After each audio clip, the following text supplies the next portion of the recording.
ప్రపంచ చమురు మార్కెట్కు జీవనాడిగా పేరొందిన హోర్ముజ్ జలసంధిని మూసేస్తామని ఇరాన్ బెదిరించింది. ఈ మేరకు ప్రభుత్వం తీసుకున్న నిర్ణయానికి ఇరాన్ పార్లమెంట్ ఆమోదం తెలిపింది.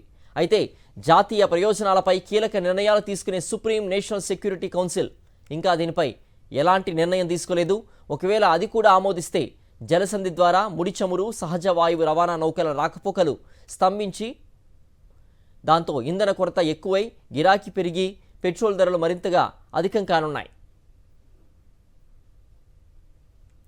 ఇప్పటికే ఇరాన్ ఇజ్రాయెల్ యుద్ధంతో ముడి చమురు ధరలు 13% పెరిగాయి. ఇప్పుడు మరోసారి ముడి చమురు ధర బ్యారెల్ $100 దాటిపోయే అవకాశం ఉంది. అయితే హోర్ముజ్ జలసంధిని మూసివేస్తే భారత్కు ముడి చమురు సరఫరాకు ఎలాంటి ఇబ్బందులు ఉండబోవని తెలుస్తోంది. రష్యా నుంచి ఇప్పటికే భారత్ భారీగా క్రూడ్ ఇంపోర్ట్ చేసుకుంటోంది. జూన్లో రష్యా నుంచి 2 మిలియన్ బ్యారెల్ల ఆయిల్ దిగుమతి చేసుకున్నాం. అమెరికాతో పాటుగా సౌదీ మరికొన్ని దేశాల నుంచి దిగుమతులు పెంచుకున్నాం. పైగా కొన్ని రోజులకు సరిపడా ముడి చమురును కూడా ముందస్తు జాగ్రత్తగా నిల్వ చేశారు. దీనివల్ల రేట్లు పెరుగుతాయి, కానీ చమురు సరఫరాకు ఎలాంటి ఇబ్బందులు ఉండబోవని కేంద్రం చెబుతోంది.